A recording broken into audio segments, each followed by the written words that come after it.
আসসালামু আলাইকুম প্রিয় দর্শক, অন্য মঞ্চের আলোচনায় আমাদের আজকের আমন্ত্রিত অতিথি। যে কোনো সময় আওয়ামী লীগ ফিরে আসবে। আওয়ামী লীগ এলে বাংলাদেশে এই বিএনপি, এই জামায়াত ইসলামী, এনসিপি, বৈষম্য বিরোধী আন্দোলন কেউ থাকতে পারবে না। এই ভয় যত প্রগাঢ় হবে তত ওয়াকারুজ্জামানের পক্ষে তার একটা সেনা শাসন বা একটা সামরিক বাহিনী নিয়ন্ত্রিত সরকার গঠনের পথ পরিষ্কার হবে। তবে ওয়াকারুজ্জামান অনেকবার আমাদের বলেছেন তিনি ক্ষমতা নিতে চান না, তিনি নির্লোভ, তার ক্ষমতার কেন্দ্রে বসার কোনো ইচ্ছা নাই। কিন্তু আসিম মুনিরও তো ক্ষমতায় বসেন নাই। আসিম মুনির পাকিস্তানে ফিল্ড মার্শাল বনে গেছেন। সেনাবাহিনী জুন মাসে উঠে যাবে ঘোষণা দিয়েছিল সরকার এবং সেনাপ্রধান ওয়াকারুজ্জামান, এবং তারপর থেকেই সন্দেহ ছিল যে সত্যিই কি সরকার সেনাবাহিনীকে উঠিয়ে দিতে পারবে, কিংবা সেনাপ্রধান ওয়াকারুজ্জামান কি সত্যিই সেনাবাহিনীকে ব্যারাকে ফিরিয়ে নিয়ে যেতে চান। এসবের মধ্যেই 22শে জুন এসে নির্বাচিত সরকার, তারেক রহমান সরকার, তার সরকারের 4 মাস পেরোনোর মাথায় আবারও ম্যাজিস্ট্রেসি পাওয়ার দিয়ে সেনাবাহিনী মোতায়েন করলো 6টি জায়গায়। অন্তত ঢাকা মেট্রোপলিটন সহ যে 6টি জায়গায় সেনা মোতায়েন করা হয়েছে, সেই ঘোষণা দেওয়ার সময় স্বরাষ্ট্রমন্ত্রী সালাউদ্দিন আহমেদ বললেন যে 15 তারিখে নাকি সেনাবাহিনীর সকল সদস্যরা ব্যারাকে ফিরে গিয়েছিল। মানে কি নাটকীয় ঘটনা বলুন! মাত্র 15ই জুন ব্যারাকে নাকি ফিরে গিয়েছিল ওয়াকারুজ্জামানের সকল সেনা সদস্য, আর এরপর 22শে জুনে আর সইতে না পেরে তারেক রহমান সরকার আবারও ব্যারাক থেকে বের করে এনেছে ওয়াকারুজ্জামানের বাহিনীকে, বাংলাদেশের সেনাবাহিনীকে আইন শৃঙ্খলা রক্ষায়, এবং এবার সুনির্দিষ্টভাবে তাদেরকে মোতায়েন করা হয়েছে যে আওয়ামী লীগ, রাজনৈতিক কার্যক্রম নিষিদ্ধ আওয়ামী লীগ বাংলাদেশে অস্থিতিশীলতা তৈরি করতে পারে, নাশকতামূলক কর্মকাণ্ড ঘটাতে পারে, সে কারণে ম্যাজিস্ট্রেসি পাওয়ার দিয়ে সেনাবাহিনীকে নামানো হয়েছে। বাংলাদেশের সেনাবাহিনীর শুধুমাত্র গত 20 বছরের ইতিহাসটা যদি আপনি একটু খতিয়ে দেখেন বা পেছন ফিরে দেখেন, তাহলে আপনি নিশ্চিতভাবেই স্বীকার করবেন যে সরকারের সাধ্য নাই যে তারা সেনাবাহিনীকে মোতায়েন করবে এবং সেনাবাহিনী ঠিক মানে সরকারের চাওয়া মতো সরকারের নিয়ন্ত্রণাধীন থেকে টু সিভিল পাওয়ার কাজ করবে, সেটার আসলে সাধ্য বাংলাদেশের সরকারগুলোর নাই। মানে এমনকি শেখ হাসিনা সরকার তার 15 বছরের বেশি সময়ের শাসনামল শেষে সর্বশেষে 2024-এর জুলাইয়ে প্রথমবারের মতো টু সিভিল পাওয়ার সেনাবাহিনীকে মোতায়েন করেছিল, এবং তখনও ওয়াকারুজ্জামানের বাহিনী সিদ্ধান্ত নিয়েছিল যে একেবারে দরবার বসিয়ে সেনাপ্রধান নিজে অফিসারদের সঙ্গে কথোপকথনে সিদ্ধান্তে পৌঁছেছিলেন যে কিছুতেই তারা সরকারের নির্দেশানুযায়ী রাস্তার আন্দোলন দমন করবেন না, তারা তাদের সিদ্ধান্ত অনুযায়ী চলবেন।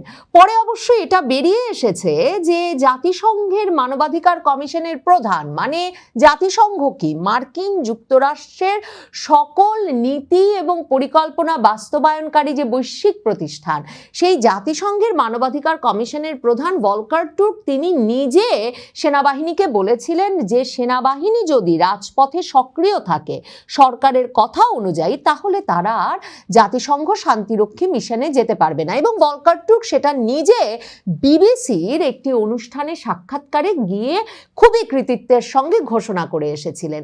মনে করে দেখেন 2007 সালে 1/11 সরকারের সময় কি ঘটলো, কখন মইনুল আহমেদরা বন্দুক নিয়ে বঙ্গভবনে গিয়ে উপস্থিত হয়ে বিএনপির প্রেসিডেন্ট রিয়াজউদ্দিন আহমেদকে বন্দুকের নলের মুখে জরুরি অবস্থা জারির ঘোষণা দিতে বাধ্য করলেন, এবং তারা একটা সেনা নিয়ন্ত্রিত তত্ত্বাবধায়ক সরকার প্রতিষ্ঠা করলেন। সে সময়ও মইনুল আহমেদদের যুক্তি ছিল যে জাতিসংঘের তরফে তাদের কাছে চিঠি লিখে বলা হয়েছে যে যদি রাজনৈতিক দলগুলো যে সহিংসতায় মেতে উঠেছে রাজপথে এবং কিছুতেই একমত হচ্ছে না তত্ত্বাবধায়ক সরকার বিষয়ে, এর সংঘাত থামাতে এখনই যদি সেনাবাহিনী গিয়ে দায়িত্ব না নেয়, তাহলে নাকি আর জাতিসংঘ শান্তিরক্ষী মিশনে কিছুতেই সুযোগ পাবে না বাংলাদেশের সেনাবাহিনী। তার মানে বাংলাদেশের সেনাবাহিনী কখন দায়িত্ব নিয়ে ফেলে আর কখন দায়িত্ব নিতে আর রাজি হয় না, এ দুটোই শেষ পর্যন্ত নির্ভর করে সেই জাতিসংঘ শান্তিরক্ষী মিশনে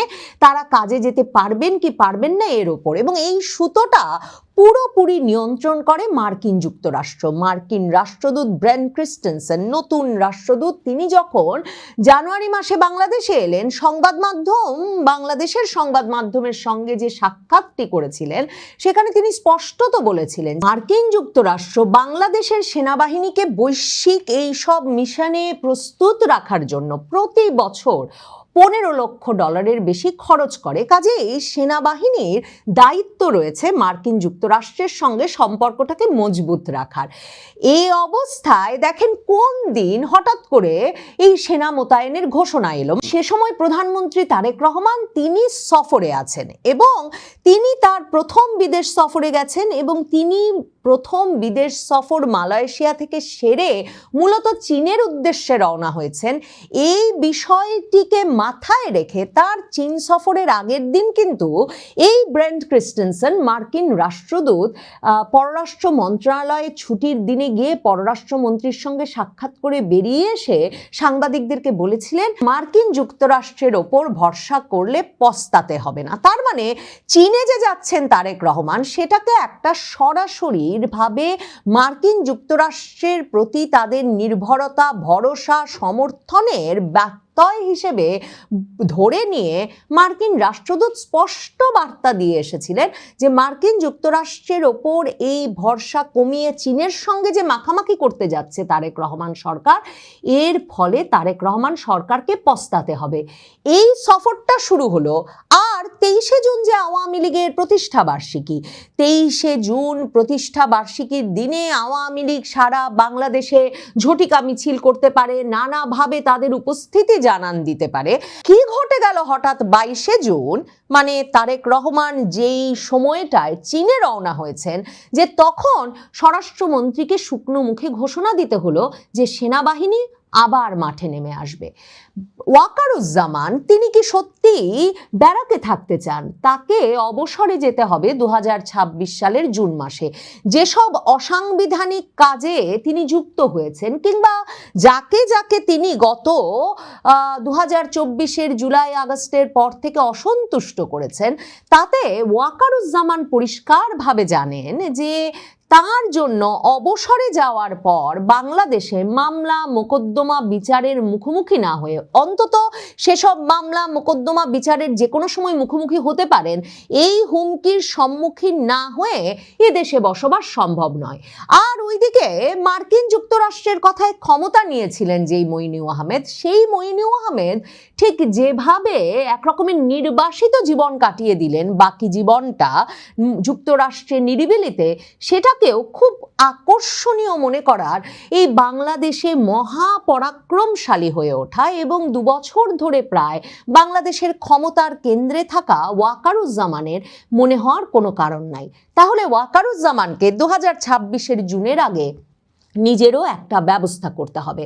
তাহলে ওয়াকারুজ্জামান কেন এখন ব্যারাকে সৈন্য ফিরিয়ে নিয়ে আবারও অন্তরালে চলে গিয়ে, মানে যেটা তার পক্ষে একরকমের অসম্ভব, তিনি একজন জাতীয় চরিত্র হয়ে উঠেছেন, তিনি সবকিছু নিয়ন্ত্রণ করছেন, তারপর তিনি কি করে 2026-এর জুনে নিরিবিলিতে অবসরে চলে যাওয়ার কথা ভাববেন? কারণ এমনকি সেনাবাহিনীর ভেতরে তিনি যাদের যাদের ট্রাইব্যুনালে পাঠিয়ে বিচার শুরু করেছেন, তাদের অনেক পক্ষ তার ওপর ক্ষুব্ধ এমন সব পক্ষ আছেন যারা কিনা বাংলাদেশে 2024-এর জুলাই আগস্টের পর একটা ইসলামী বিপ্লবের স্বপ্ন দেখেছিলেন এবং মনে করছেন যে এই ওয়াকারুজ্জামান সেই বিপ্লবটিকে অসমাপ্ত রাখার পেছনে সবচেয়ে গুরুত্বপূর্ণ ভূমিকা পালন করেছেন, যে কারণে বিএনপি তাকে বরাবর কৃতজ্ঞতা জানিয়ে আসছে এবং বলে যে তিনি নির্বাচনটা আইন শৃঙ্খলা পরিস্থিতি নিয়ন্ত্রণে রেখে সম্পন্ন করেছিলেন বলেই বাংলাদেশে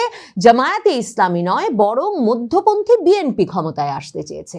কিন্তু পুরো 2024-এর জুলাই আগস্টের যেই ঘটনা, সে ঘটনার সমাপ্তি কি এই নির্বাচনের মাধ্যমে হয়?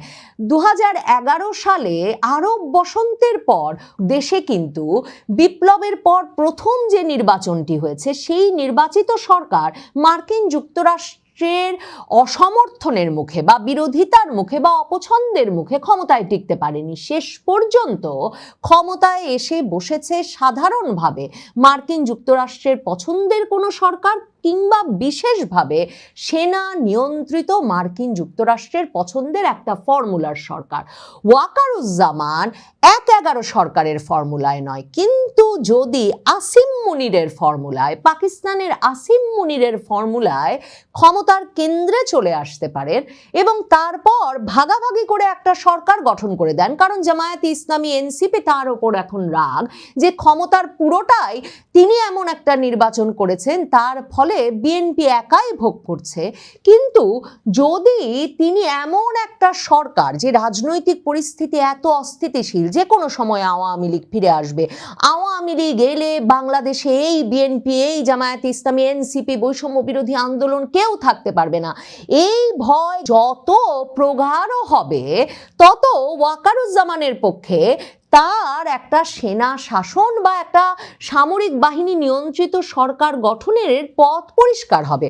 তবে ওয়াকারুজ্জামান অনেকবার আমাদের বলেছেন তিনি ক্ষমতা নিতে চান না, তিনি নির্লোভ, তার ক্ষমতার কেন্দ্রে বসার কোনো ইচ্ছা নাই। কিন্তু আসিম মুনিরও তো ক্ষমতায় বসেন নাই। আসিম মুনির পাকিস্তানে ফিল্ড মার্শাল বনে গেছেন এবং আসিম মুনির একই সঙ্গে সেনাবাহিনী, নৌবাহিনী, বিমান বাহিনী, পুরো সশস্ত্র বাহিনীর সর্বাধিনায়ক হয়ে এই ফিল্ড মার্শাল বনে গেছেন। শুধু তাই নয়, তিনি এমন আইন করেছেন যে পাকিস্তানের ইতিহাসে কখনো আর কোনোদিন আসিম মুনিরের কোনো সিদ্ধান্তকে বিচারের মুখোমুখি বা আইনি প্রক্রিয়ার মুখোমুখি করা যাবে না।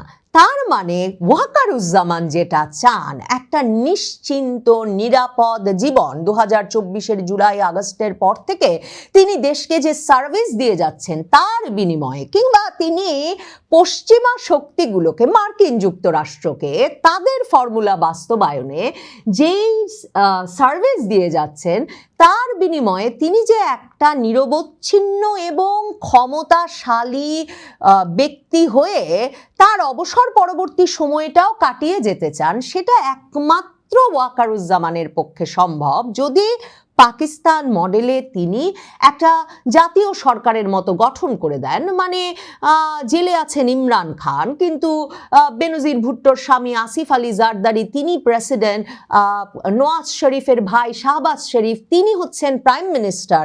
এমন করে একটা ভাগাভাগির সরকার তিনি যদি গঠন করে দিতে পারেন, কিন্তু তিনি হয়ে থাকেন সকল ক্ষমতার কেন্দ্র, তাহলেই হয়তো তিনিও প্রেসিডেন্ট ট্রাম্প যেমন প্রিয় ফিল্ড মার্শাল বলে আসিম মুনিরকে সম্বোধন করেন, হয়তো ওয়াকারুজ্জামানও মার্কিন যুক্তরাষ্ট্রের ততটাই ঘনিষ্ঠ হয়ে উঠতে পারবে। আর খুবই গুরুত্বপূর্ণ হচ্ছে, গোয়েন্দা তথ্যের ভিত্তিতে সেনা সদস্যদের নামানো হয়েছে। গোয়েন্দা তথ্যে ছিল যে আওয়ামী লীগ নাকি পুলিশ সদস্য এবং এনসিপি, বৈষম্য বিরোধী ছাত্র আন্দোলন সহ সকল রাজনৈতিক দলকেই বাধা পেলে হামলা করতে পারে। বাংলাদেশে গোয়েন্দা তথ্য প্রধানত কোন সূত্র থেকে আসে আর কাদের স্বার্থ রক্ষায় আসে সে বিষয়েও আমাদের দীর্ঘ অভিজ্ঞতা আছে। কাজেই পুলিশ বাহিনীকে একেবারে কোণঠাসা করে ফেলা গেল এই ঘটনায়। বোঝা গেল পুলিশ বাহিনীর ওপর সরকার যেমন ভরসা রাখতে পারছে না, পুলিশ নিজেই আতঙ্কে অস্থির যে কোনো রকম আন্দোলন দমন করতে গেলেই তাদের গায়ে হাত পড়বে। এমনকি সেনাবাহিনীকে চাইছে জামায়াতে ইসলামী, এনসিপি, বৈষম্য বিরোধী ছাত্র আন্দোলনের মতো দলগুলো ওই গোয়েন্দা তথ্যের ভিত্তিতে তাদের সুরক্ষায়, কারণ তাদেরও ভয় দেখানো হয়েছে যে না হলেই নাকি আওয়ামী লীগ তাদেরও মারবে। এই গোয়েন্দা তথ্য এবং তার ফলে যে পরিস্থিতি তৈরি হলো, তাতে ওয়াকারুজ্জামান, সেনাপ্রধান এবং সেনাবাহিনী দুটোই আবারও অবশ্য প্রয়োজনীয় হয়ে উঠল অনেকের জন্যেই। আওয়ামী লীগের এক কর্মসূচিতে 1.5 মাস আগে নেওয়ার সিদ্ধান্ত থেকে বিএনপি সরকারকে রাতারাতি সরে আসতে হলো। গত 6 মে সিদ্ধান্ত হয়েছিল জুনের মধ্যে সেনাবাহিনী ব্যারাকে ফিরে যাবে। বাংলাদেশের গণমাধ্যমের খবর হলো 15 জুনের মধ্যে সেনাবাহিনী ব্যারাকে ফিরে যাওয়ার কাজ শেষ হয়েছিল, কিন্তু মাত্র 1 সপ্তাহের মধ্যে সেই সেনাবাহিনীকে ইউনূস সরকারের মতো বিচারিক ক্ষমতা দিয়ে মাঠে নামানোর সিদ্ধান্ত কেন নিতে হলো?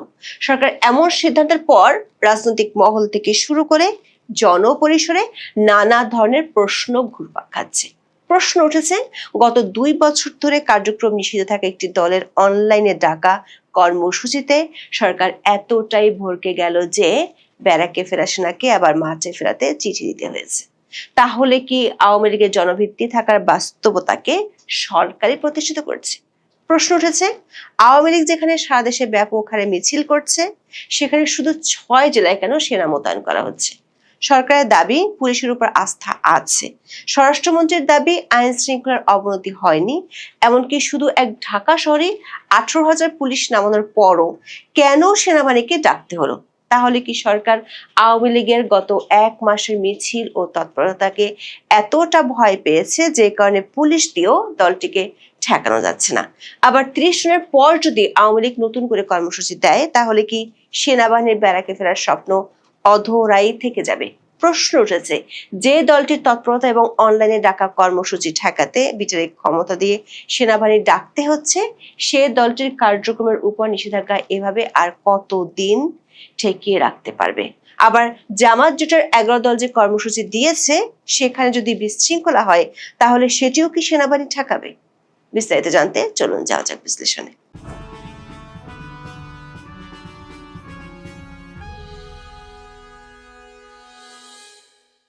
আওয়ামী লীগের 77তম প্রতিষ্ঠাবার্ষিকী 23 জুন মঙ্গলবার। 2025 সালের 10 মে অধ্যাপক মোহাম্মদ ইউনূসের নেতৃত্বাধীন অন্তর্বর্তী সরকারের উপদেষ্টা পরিষদের বৈঠকে আওয়ামী লীগের কার্যক্রম নিষিদ্ধ করার সিদ্ধান্ত হয়।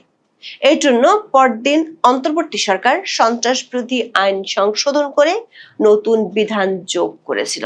বিএনপি সরকার গত 8 এপ্রিল জাতীয় সংসদে সেই সংশোধিত অধ্যাদেশটি আইন হিসেবে পাশ করে। ফলে আওয়ামী লীগের কার্যক্রম নিষিদ্ধই থাকে। এর মধ্যে 1 মাস আগে বাংলাদেশের সাবেক প্রধানমন্ত্রী ও আওয়ামী লীগ সভানেত্রী শেখ হাসিনা মৃত্যুদণ্ডাদেশ মাথায় নিয়েও দেশে ফেরার ঘোষণা দেওয়ার পর থেকে পরিস্থিতি পাল্টে গেছে। পুলিশের ব্যাপক ধরপাকড়ের মাঝেও দলটির নেতাকর্মীরা প্রতিদিনই মিছিল ও শোডাউন করে যাচ্ছে। পুলিশের একাধিক প্রতিবেদনে বলা হয়েছে, আওয়ামী লীগ ও অঙ্গ সংগঠনগুলোর মিছিলের সংখ্যা লাগামহীনভাবে বাড়ছে। আবার এই সব মিছিলে জনসমাগম এবং সমর্থন বাড়ছে।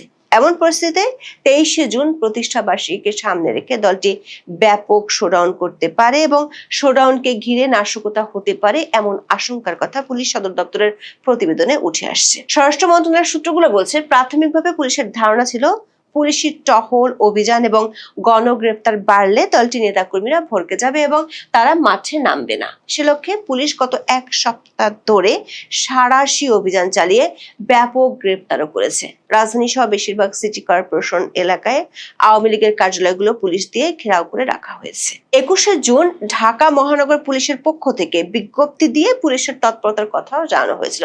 ডিএমপির বিজ্ঞপ্তিতে দাবি করা হয়েছিল, বিশেষ এই দিন উপলক্ষে রাজধানী জুড়ে 200টির বেশি কৌশলগত স্থানে পুলিশের বিশেষ তল্লাশি চৌকি বসানো হবে। নিরাপত্তা নিশ্চিত করতে ডিএমপির 18,000-এর বেশি অফিসার ও ফোর্স দায়িত্ব পালন করবে। কিন্তু পুলিশের এমন ঘোষণার মধ্যে সামাজিক মাধ্যমে ভাইরাল হয় গাজীপুরের যুবলীগের নেতাকর্মীদের একটি মিছিলের ভিডিও। রোববার গাজীপুরের ওই মিছিল থেকে পুলিশকে উদ্দেশ্য করে হুমকি দিতে শোনা গেছে। বিষয়টি নিয়ে সরকারের শীর্ষ মহলে আলোচনা হয়। এরপরে ঠিক হয় ইউনূসের আমলের মতো সেনাবাহিনী দিয়ে আওয়ামী লীগ ঠেকানোর কৌশল। স্বরাষ্ট্র মন্ত্রণালয় সেনা মোতায়েনের জন্য চিঠি পাঠিয়েছে সেনা সদরে। 22 জুন সোমবার স্বরাষ্ট্র মন্ত্রণালয়ের রাজনৈতিক শাখা 2 থেকে সশস্ত্র বাহিনী বিভাগের প্রিন্সিপাল স্টাফ অফিসারকে চিঠি পাঠানো হয়। চিঠিতে সরাসরি বলা হয়েছে, কার্যক্রম নিষিদ্ধ বিভিন্ন সংগঠন দেশের বিভিন্ন স্থানে মিছিল, শোডাউন ও অন্যান্য কর্মসূচি করছে। এর মাধ্যমে নাশকতা ও বিশৃঙ্খলা সৃষ্টির আশঙ্কা রয়েছে। এতে দেশের বিভিন্ন জেলার সার্বিক আইন শৃঙ্খলা পরিস্থিতির অবনতি ঘটার পাশাপাশি জনমালের ব্যাপক ক্ষয়ক্ষতির আশঙ্কা রয়েছে। সেনা মোতায়েন কেন করা হচ্ছে সে ব্যাখ্যা সাংবাদিকদের কাছে তুলেও ধরেছেন স্বরাষ্ট্রমন্ত্রী সালাউদ্দিন আহমেদ। তার দাবি অনুযায়ী আওয়ামী লীগের তৎপরতা বেড়ে যাওয়ায় দেশের 6 জায়গায় সেনা মোতায়েনের সিদ্ধান্ত হয়েছে। মন্ত্রী বলেছেন, যেসব জায়গায় আওয়ামী লীগের তৎপরতা বেড়েছে সে ব্যাপারে গোয়েন্দা রিপোর্টের ভিত্তিতে সেনা মোতায়েনের সিদ্ধান্ত হয়েছে। অথচ গত কয়েকদিন ধরে সরকার ও পুলিশের পক্ষ থেকে দাবি করা হয়েছিল, আওয়ামী লীগের প্রতিষ্ঠা বার্ষিকীতে নাশকতার কোনো আশঙ্কা নেই। তারপরে পুলিশ সতর্ক থাকবে এবং পরিস্থিতি পুরোপুরি সরকার এবং পুলিশের নিয়ন্ত্রণে আছে। দেখা যাচ্ছে আওয়ামী লীগের বর্ষপূর্তি কর্মসূচির মাত্র একদিন আগেই সরকার সেনা সদরকে চিঠি দিয়ে বলছে আওয়ামী লীগ ঠেকাতে সেনা মোতায়েন করতে হবে, তাও আবার একদিনের জন্য নয়, পুরো 9 দিনের জন্য মোতায়েনের সিদ্ধান্ত নিয়েছে বাংলাদেশের স্বরাষ্ট্র মন্ত্রণালয়। আওয়ামী লীগ তাদের বর্ষপূর্তি উপলক্ষে 30শে জুন পর্যন্ত কর্মসূচি ঘোষণা করেছিল। সে অর্থে আওয়ামী লীগের কর্মসূচি শেষ না হওয়া পর্যন্ত সরকার সেনাবাহিনীকে মাঠে রাখতে চায়।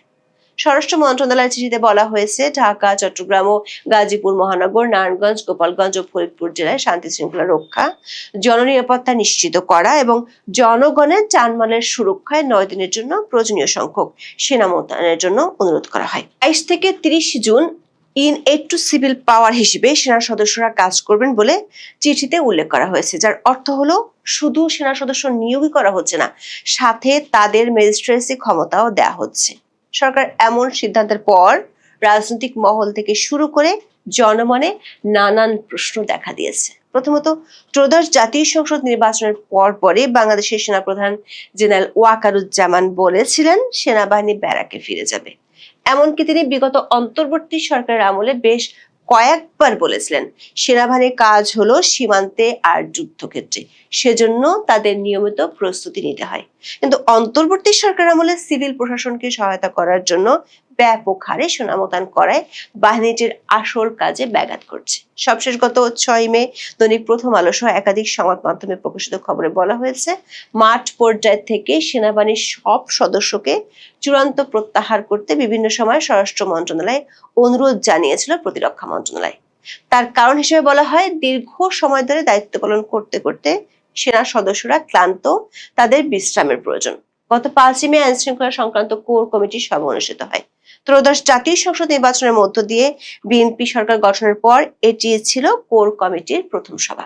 ওই সভার সিদ্ধান্ত অনুযায়ী চলতি মাসের 6 জুন থেকে সেনা সদস্যদের চূড়ান্ত প্রত্যাহার শুরু হওয়ার কথা ছিল। সিদ্ধান্ত ছিল দূরবর্তী জেলা থেকে প্রথমে প্রত্যাহার হবে, পরবর্তীকালে ধাপে ধাপে বিভাগীয় শহর এবং বড় জেলা থেকে তুলে আনা হবে। জুন মাসের মধ্যেই সেনাবাহিনীর সব সদস্যকে মাঠ পর্যায় থেকে সরিয়ে নেওয়া হবে। বিডি নিউজ 24 এর খবরে বলা হয়েছে সেই কমিটির সিদ্ধান্তে মে মাস থেকে ধাপে ধাপে সেনাবাহিনীকে ব্যারাকে ফিরে নেওয়া হয়। সেই কাজ শেষ হয় 15 জুন। যদি 15 জন সেনাবাহিনী ব্যারাকে ফিরে যায় তাহলে মাত্র 7 দিনের মধ্যে সেই সেনাবাহিনীকে আবার সিভিল প্রশাসনে ফেরাতে সরকার বাধ্য হলো কেন? স্বরাষ্ট্রমন্ত্রী অবশ্য সাংবাদিকদের কাছে দাবি করেছেন in aid to civil power সেনাবাহিনীকে আইন শৃঙ্খলা রক্ষার কাজে আনার বিষয়টি রুটিন ওয়ার্ক। সাংবাদিকরা স্বরাষ্ট্রমন্ত্রীর কাছে প্রশ্ন রেখেছিলেন পুলিশের উপর আস্থার অভাব থেকেই আবার সেনাবাহিনীর চাপ পড়লো কিনা। সেই প্রশ্নে মন্ত্রী পাল্টা প্রশ্ন করেছেন এখানে আস্থাহীনতার প্রশ্ন আসে কেন? আইন শৃঙ্খলা পরিস্থিতির অবনতির কারণে সরকার সেনা মোতায়েনের সিদ্ধান্ত নিল কি না প্রশ্ন করলে স্বরাষ্ট্রমন্ত্রী বলেন আইন শৃঙ্খলা পরিস্থিতির অবনতি হয়নি, তবে তাদের সব সময় সতর্ক থাকতে হয়। প্রশ্ন হলো যদি পুলিশের উপর আস্থা থাকে আবার আইন শৃঙ্খলা পরিস্থিতির অবনতি না হয়, শুধু এক ঢাকা শহরে 18,000 পুলিশ নামানোর পরও কেন সেনাবাহিনীকে ব্যারাকে ফেরানোর মাত্র 7 দিনের মধ্যে আবার ডাকতে হচ্ছে? তাহলে কি সরকার আওয়ামী লীগের গত 1 মাসের মিছিল ও তৎপরতাকে এতটা ভয় পেয়েছে যে কারণে পুলিশ দিয়েও দলটিকে ঠেকানো যাচ্ছে না? প্রশ্ন উঠেছে যে দলটির তৎপরতা এবং অনলাইনে রাখা কর্মসূচি ঠেকাতে বিচারিক ক্ষমতা দিয়ে সেনাবাহিনী ডাকতে হচ্ছে, সে দলটির কার্যক্রমের উপর নিষেধাজ্ঞা কতদিন ঠেকিয়ে রাখতে পারবে? সরকার শুধু সেনাবাহিনীকে ডাকছেই না, সাথে বিচারিক ক্ষমতাও দিয়ে মাঠে নামাচ্ছে। ইউনূস সরকার ত্রয়োদশ জাতীয় সংসদ নির্বাচন পর্যন্ত 8 দফায় সেনাবাহিনী ম্যাজিস্ট্রেসি ক্ষমতার মেয়াদ বাড়িয়েছিল।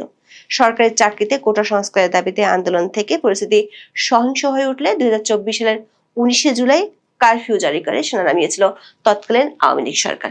কিন্তু আওয়ামী লীগের পতনের পর ইউনূস সরকার কখনোই সেনাবাহিনী ব্যারাকে ফেরার অনুমতি দেয়নি, বরং অন্তর্বর্তী সরকার ওই বছরের 17 সেপ্টেম্বর সেনাবাহিনীকে বিচারিক ক্ষমতা দেয়। সবশেষ মেয়াদ বাড়ানো হয়েছিল গত বছরের 11 নভেম্বর।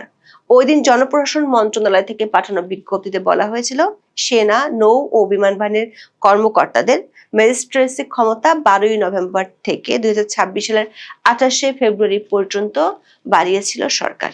তারপর থেকে সেনাবাহিনী মাঠে থাকলেও বিচারিক ক্ষমতা ছিল না। ফৌজদারি কার্যবিধির 17টি ধারা অনুযায়ী সেনা কর্মকর্তারা ম্যাজিস্ট্রেটের ক্ষমতা প্রয়োগ করতে পারবেন। এসব ধারায় গ্রেফতার ও গ্রেফতার আদেশ, গ্রেফতারি পরোয়ানা কার্যকর করা, তল্লাশি পরোয়ানা জারি, অসদাচরণ ও ছোটখাটো অপরাধের জন্য মুচলেকা আদায়, মুচলেকা থেকে অব্যাহতি, বেআইনি সমাবেশ ছত্রভঙ্গ করার ক্ষমতা পাবেন বিশেষ নির্বাহী ম্যাজিস্ট্রেটরা। ফৌজদারি কার্যবিধির যে 17 নম্বর ধারায় সেনা কর্মকর্তাদেরকে বিশেষ নির্বাহী ম্যাজিস্ট্রেটের এই ক্ষমতা দেওয়া হয়েছে, সেখানে এসব নির্বাহী হাকিমরা জেলা ম্যাজিস্ট্রেট অর্থাৎ জেলা প্রশাসকের অধীনে থাকার কথা বলা আছে। প্রশ্ন উঠেছে, সরকার কেন শুধু 6 জেলার জন্য সেনাবাহিনীকে ব্যারাক থেকে ডেকে আনছে, বাকি 58 জেলার তাহলে কি হবে? ভৌগোলিক অবস্থানের দিক থেকে দেখা যাচ্ছে ঢাকা ও ঢাকার আশেপাশের জেলাগুলোতে সেনা মোতায়েনের সিদ্ধান্ত নিয়েছে সরকার। আবার 30 জুনের পর আওয়ামী লীগ যদি নতুন করে কর্মসূচি দেয়, তাহলে তখন সরকার কি করবে? আওয়ামী লীগের একাধিক সূত্র বলছে, আগস্ট মাসকে কেন্দ্র করে বড় আকারে কর্মসূচি নিয়ে হাজির হতে চায় দলটি। যদি তাই হয়, তাহলে কতদিন সেনা মোতায়েন করে পরিস্থিতি নিয়ন্ত্রণে রাখবে সরকার? আবার মাঠে আওয়ামী লীগের নিয়ন্ত্রণে সিভিল পাওয়ার যে যথেষ্ট নয়, সেটির সহজ স্বীকারোক্তি হলো হঠাৎ করে সেনা মোতায়েন। এটা সরকারের চিঠিতে এক অর্থে স্বীকারও করে নেওয়া হয়েছে। সেক্ষেত্রে 30 জুনের মধ্যে আওয়ামী লীগকে কি নির্মূল করা যাবে? যদি না করা যায়, তাহলে কি বছরের পর বছর ধরে ইন এইড টু সিভিল পাওয়ারের বন্দোবস্ত বহাল রাখতে হবে? আবার সেনাপ্রধান গত 2 বছর ধরে ব্যারাকে ফিরে যাওয়ার যে তাগাদা দিয়েছিলেন, সেটির কি হবে? সংশ্লিষ্ট সূত্রগুলো বলছে, ইউনূস আমলে 206টি সেনা ক্যাম্প ছিল সারা দেশে। নতুন করে কয়েকটি সেনা ক্যাম্প স্থাপন করা হবে? নতুন করে এইড টু সিভিল পাওয়ার পর কি সেনাপ্রধানের সেই চাওয়ার মৃত্যু ঘটলো? চলতি বছরের 21শে মে কুমিল্লা সেনানিবাসের এক অনুষ্ঠানে জেনারেল ওয়াকারুজ্জামান বলেছিলেন, দেশের প্রয়োজনে মাঠে দায়িত্ব পালন শেষে সেনার সদস্যরা ব্যারাকে ফিরে যাচ্ছে। এদিকে সরকারের স্বরাষ্ট্র মন্ত্রণালয় থেকে সশস্ত্র বাহিনী বিভাগের প্রিন্সিপাল স্টাফ অফিসারকে চিঠি দেওয়া হলেও সেনাবাহিনী এর প্রেক্ষিতে কি সিদ্ধান্ত নিয়েছে সেটি জানানো হয়নি। কারণ এর আগে ইউনূসের আমলে সেনা মোতায়েনের ব্যাপারে আইএসপিআর এর পক্ষ থেকে জানানো হতো, কিন্তু এবার এখনো পর্যন্ত আইএসপিআর এর পক্ষ থেকে কিছুই জানানো হয়নি। সেনাবাহিনীর একটি সূত্র বলছে, বাহিনীটি রাজনৈতিক প্রতিপক্ষ মোকাবেলার হাতিয়ার হিসেবে ব্যবহৃত হতে চায় না। বিশেষ করে ইউনূসের আমলে গোপালগঞ্জে ইউনূসের মিত্র এনসিপি নেতাদের বাঁচাতে গিয়ে নিরীহ মানুষের উপর গুলি চালানোর ঘটনায় ব্যাপক সমালোচনার শিকার হয়েছিল।